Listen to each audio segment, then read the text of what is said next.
To create the star pattern with this, it is taped onto the back, and you can see how there are 30-degree segments where these slits are.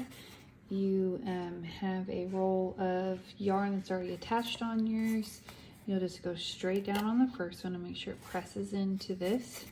And you're gonna loop this back up, always going to the right, just one more the first rotation.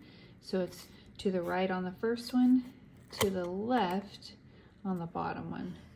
Loop it back up to the right, to the left, to the right, to the left, to the right, to the left. Make sure that you press it in enough that it slides into the groove. To the right, to the left. Then go back up to this top one.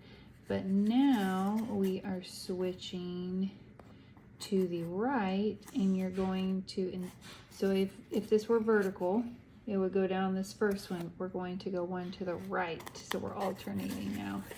Then go back up to the top, and then switch to the right, back up, to the right, to the left, to the right, to the left, to the right, to the left, to the right, to the left, to the right, to the left, to the right, to the left, to the right, to the left, to the right, to the left, to the right, to the left, to the right.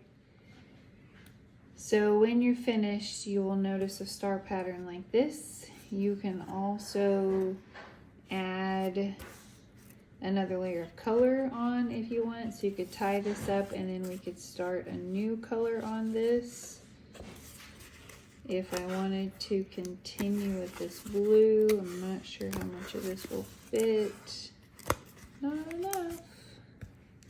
But we could tie this up with another one. We could start a new color, or we could find the blue to make this continue. So you could have a finishing pattern of a color on top of this.